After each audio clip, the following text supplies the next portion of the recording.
Splice here is a full-service post-production company. We work as departments, so we have edit focus, design focus, audio focus. Clients and creatives that come in trust us as artists and trust the tools that we choose, and for the most part, it comes down to having the right tool for the right job, whether it's operator preference or mixing it up for a job.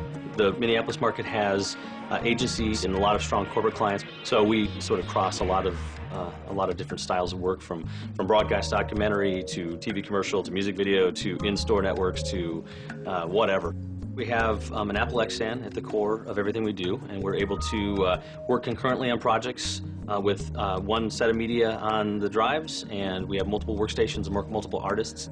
A typical project comes into Splice here as raw camera data or on camera raw tapes. Everything is a digital piece of media or data to us, and that data is easily managed with our workflow, that we can just pass it from room to room, operator to operator, or system to system.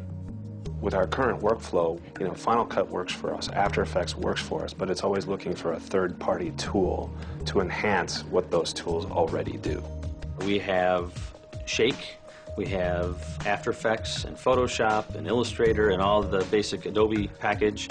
We have Cinema 4D, Mocha, and all these other little pieces. One of the challenges with using multiple applications to achieve your job is actually having to know the state of multiple applications. And after a while, it's too hard to keep up. I think it would be nice to be able to start a project, maybe in Final Cut, once the cut's been locked, to be able to finish the whole job in one application. It would just speed the process up, drastically, and it'd be nice to not have to jump around from all these different applications all the time.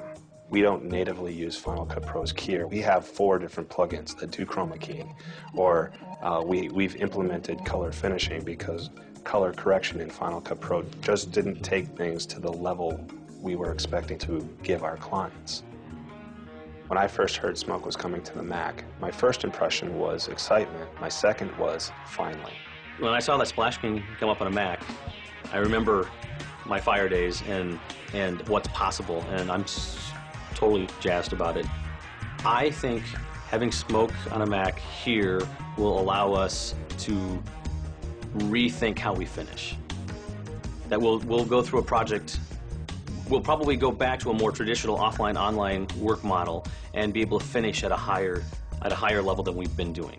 I think Smoke is a huge addition to our workflow in the sense that the tools Smoke brings to the process for us enhance what we do. It doesn't replace it. Things I really like about it is that it is so deep and that there's so many different ways to do stuff, and the 3D workspace, because we do a lot of stuff where we do composite 3D into 2D elements, and it'll be nice to not have to work in like 2.5D and actually do it for real, and do it really well. Smoke's integration into our workflow is seamless because we can simply import an edit decision list, and it uses the QuickTime media we've already created during offline as its source media for finishing. The tools we've always really wanted are finally available to us in our current workflow that works for us and works for our clients. I mean, that's why Smoke is actually going to be interesting, whether it's integrating 3D with it or whether it's just better keys all around. Whatever it is it is going to be all in one box and streamline that online process and allow us to do it as good or even better than we've been doing it for a while. The price makes it more accessible. Having it on Mac just makes it a no-brainer to integrate it into an already Mac world. It just, all of the barriers are just sort of gone. The interesting challenge will be if we only have a single Smoke, that we're so used to collaborating and we've gotten so good at breaking a project so we can get more done with more artists. It won't work with just one. We'll need multiple seats of Smoke.